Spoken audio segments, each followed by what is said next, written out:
कृपा करो महाराज मोइनुद्दीन कृपा करो महाराज मोइनुद्दीन कृपा करो महाराज तुमरी दया की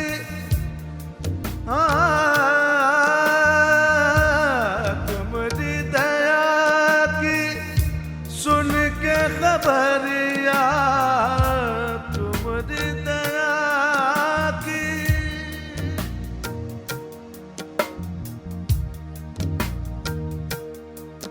तुम्हारी दया की दया की तुम्हारी दया की सुन के खबरिया आल परी अजमेर नगरिया शीश नवाब चूम दहरिया जहाँ करो तुम राज मोइनुद्दीन जहाँ करो तुम राज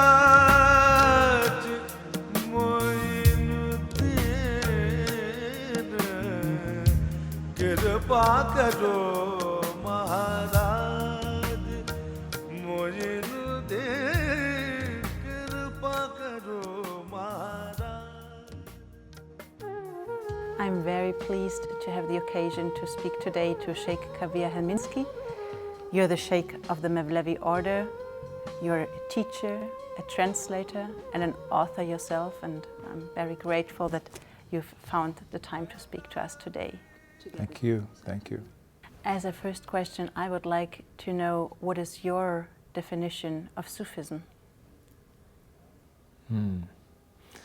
There could be so many definitions. One that I'll offer is that Sufism is a journey toward the source of life, using love as a vehicle. And I'm using the phrase source of life because other words I might use might be misunderstood. But for us, the source of life is infinitely compassionate, intelligent, generous, beautiful, and is intimately involved with every human life. So then, who is a Sufi to you?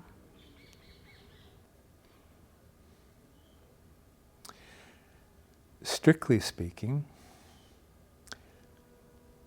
a Sufi is someone who is following a path that began at the time of the Prophet Muhammad, peace be upon him. It was a teaching for an inner circle. Its context is the Quran. Its basic practices are those of Islam. And it has a lineage of enlightened saints, men and women, who have continued that living tradition that began with Muhammad and have an organic relationship to its beginning. An organic relationship which is continually flourishing, adapting itself. It's creative. It's not a tradition that looks toward the past exclusively, but a living tradition that is always adapting to the conditions of contemporary life. What do you think is the attraction of Sufism in our today's world? In today's world, or in any world, I think the attraction of Sufism is its integration with life. That it's possible to be fully a Sufi while having a livelihood, being of service to humanity, being in marriage, raising a family, doing these taking on these ordinary responsibilities and pleasures while continually remembering God and gradually purifying the heart. What was the first contact you had with Sufism? I came to Sufism after experiencing and practicing some of the Eastern traditions, such as Advaita and Buddhism. And eventually, I met some Sufis who, it seemed to me, had a beautiful quality of humanness, who were very approachable, like a wonderful grandfather that you would love to have a cup of coffee with, and who people who also radiated an extraordinary love, but without any sentimentality. It was almost an invisible, radiating power that had a profound effect on me. I felt that something melted. I felt that after having met masters of awareness, masters of knowledge, masters of power, I finally met a master of love. And that surpassed everything. At what point in your life did you meet this master of love? I was in my middle 30s, yes. Already married, with young children. And I had been on the spiritual path since my teens. So this was sort of the last tradition that I came to learn about. Because at that time, this would have been in the middle or late 1970s, Sufism was something quite rare in the West. It was at that time that some of the first genuine Sufi teachers were coming to the West. Of course, there had been some earlier in the century, but in these times, we were beginning to meet some wonderful people from Turkey, Iran, Morocco. Was it a traditional Sufi lineage you came across when you first encountered it? You know, I came across a variety of approaches to Sufism. At first, some of them more westernized, but I caught the fragrance of something wafting from the east, and I went to Turkey and I found what I was hoping to find and much more. So it was in visiting Turkey that I felt I came home to my spiritual tradition and encountered these human beings who were the ripened fruit on the tree of Sufism and on the tree of humanity, if I may say so. Mm-hmm. And our first teachers were at that time in their mid-80s typically. So that means they were people who had lived and even been trained during Ottoman times. So I experienced, you might say, the closing chapter of Ottoman Sufism, and glimpsed a beautiful way of life in the homes of these people. It was a bridge between, one era of culture and our own, and the challenge was to take the best, the most beautiful from that traditional culture and find some way to allow it to come alive in our own culture. Today you are the Sheikh of the Mevlevi order. Where is the distinction then between your Sufi lineage and other Sufi orders and lineages? The Sufi orders are like branches of a tree. and one branch is not in competition with another. And there's a beautiful coherence among the traditional Sufi orders. I have very dear friends, colleagues, who could come from places as diverse as West Africa, Morocco, Bosnia, Turkey, Pakistan, Indonesia, not to mention Europe and America. And even though we may be connected to different lineages, we quickly find ourselves on the same page because of this deep coherence in the Sufi tradition. And many of the basic practices are shared.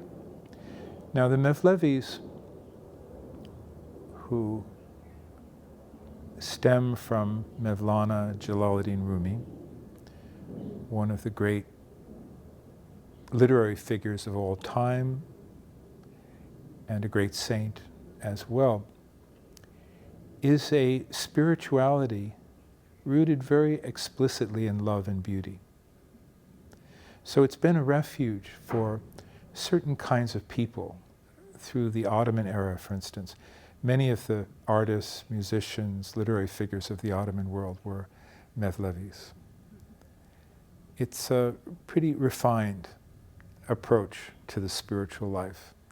There are also some very down-to-earth approaches to the spiritual life that one could encounter in Sufism, for instance. So very often the Sufi orders suit different temperaments. It's not that we would exclude anybody because we thought their temperament was inappropriate, but people are naturally attracted to where the resonance is right. So this Mevlevi tradition is a tradition of extraordinary intelligence, culture, and courtesy. And when I say courtesy, that's almost a technical term. I don't mean just manners, but a whole way of relating that is part of all Sufi teaching and Mevlevi teaching as much as any. In our language, it's called adab. And adab is it's the way you speak about things. It's the respect you show not only to people, but even to things. For instance, when a Mevlevi takes a cup of tea, he or she might subtly kiss the cup before sipping. Or when we talk about things, there's a very conscious use of language, for instance. We say, for instance, and traditionally, there would be somebody who would be the keeper of the candles in a Sufi lodge. Well, a Mevlevi would never say, put out the candle. That's too harsh. He would say, put the candle to rest. So you might be at the dinner table and somebody offers you a second helping of food.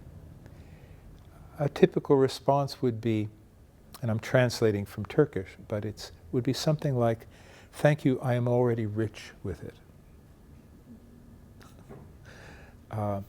Or if you lost your iPhone or keys, a Mevlevi in these days would say, my keys have gone to the unseen. So there's a beautiful refinement of language and also an incredible courtesy in terms of how you serve others, how you prefer others to yourself. And some of this I've learned, good examples of this for me have been Rumi's own family, because I've been associated by now with 4 generations of his family. And I can say that these direct descendants of Rumi are people who have been the product, of these centuries of this cultivation. And I'm always watching them, learning from them, and feeling as if I have a lot to learn as well, in just the kindness and courtesy with which they approach all their relationships. So that's Sufism too. It's a very embodied spirituality, it's a very relational spirituality. The idea here is that we don't attain spiritual maturity, and that's what we call spiritual development, spiritual maturity. We don't attain it alone. We attain it in synergy with our community. So we need each other. The individual human being is not the ultimate unit of reality. There is a greater whole. So when we talk about oneness, we mean it. On the one hand, individuality is precious. The divine has created billions of individuals. The creative power of the universe must value individuality, and so do we. But there is a deeper self that we can live from, a self that's prior to our thoughts and habitual emotions. Rumi called it I-ness without I. So that I-ness without I is something worth struggling for, worth practicing through contemplation, but also just as much in everyday life. It's one thing to attain it in a deep state of meditation, but in Sufism, we actually don't necessarily spend hours and hours in that kind of spiritual practice. We do practice meditation and contemplation consistently, a bit every day, but we carry that state of heartfulness into every moment of life. And the goal is to be in that part of ourselves that is prior to our thinking mind and reactive emotions and conflicting desires, so that we're living from our essence and being, shall we say, our center of gravity located in the heart. We believe, we experience that there's a kind of guidance that comes to the heart. The heart can be trusted. This is the way of the heart. Sufism is the way of the heart, another definition. And there's nothing greater, nothing more beautiful or satisfying than to be able to live from an awakened heart, a sensitive heart. Because then you're truly in relationship with everything, with people, with your environment, and with spirit. And you enter into the perception of a qualitative universe, a universe of qualities, not just a universe of quantities. Maybe that sounds a little abstract, I don't know. But I mean that it is an extraordinary universe in which the most precious experiences are experiences in the invisible dimension. Friendship, gratitude, or even something as almost intangible as integrity. So cultivating this inner dimension, purifying or filtering out elements of our egoism, meaning our false self, that part that is not very real and is not very smart either, and doesn't contribute much to human life, and in fact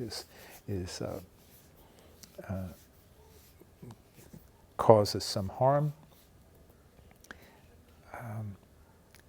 Learning to live from a truer self. This is something human. If somebody could prove to me that there is no eternal soul and no God, this would still be a beautiful way of life, on purely human terms.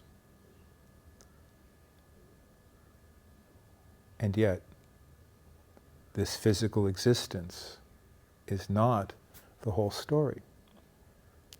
This life in time is not the end of our true life. So we are accountable.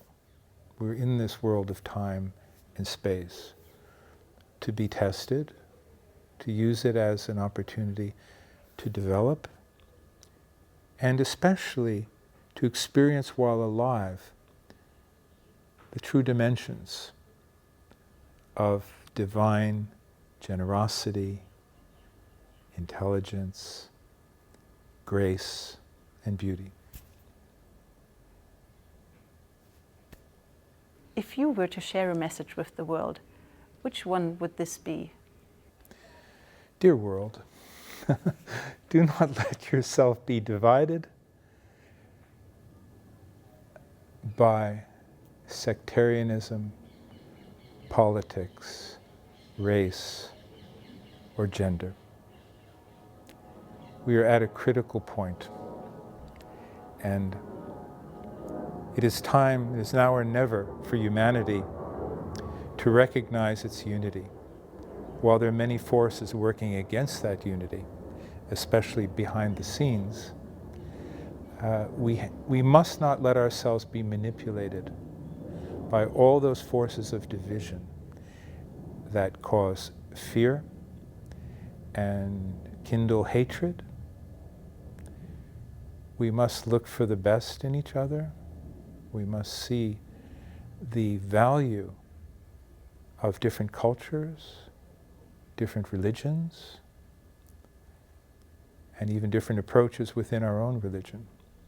And what I'm speaking is not original or merely Sufic. This is also Islam. I believe it is the true framework of Islam as expressed in the Quran. I'm not inventing this. The Quran says, God says, you could have been one people, but you were made into different races, tribes, genders, in order that you might know one another, and in order that you might be as in a race for virtue and learn from one another. So the diversity within humanity and within religions is part of a greater plan. No religion has a monopoly on truth. And this, I believe, also is Islamic and Sufic teaching. And yet, we deeply love our own tradition, the one that has chosen us, and are incredibly grateful for everything that it's brought us, because we couldn't have never asked for this, because we wouldn't have known what to ask for. Could you be so kind to share one of your favorite poems or prayers with us? Yes, I'd be happy to share a poem. So this is a ghazal. This is one of our favorite ghazals of Jalaluddin Rumi. The moment that you're with yourself, you're under the clouds of sorrow. And the moment that you are selfless, the moon would come to your side. The moment that you are with yourself, the beloved would depart from you. And the moment that you are selfless, you would taste the beloved's wine. The moment that you are with yourself, you would feel the chill of November. And the moment that you are selfless, winter would blossom like spring. All your restlessness is due to your seeking restfulness. Become a tireless seeker, so that restfulness will come to you. All your displeasure is due to your seeking pleasure. Abandon pleasures, and austerity would become a pleasure to you. All your frustrations are due to your seeking your wishes. If not, all wishes would come to you like offerings. love all of the beloved's ways, not just her affection, so that the coquettish beloved would come to you as a desperate lover. When Shemsuddin, that great king of the East, arrives in from Tabriz, you would be ashamed by God of the moon and the stars. That was beautiful. Thank you. And thank you. Salam alaikum. Alaikum assalam.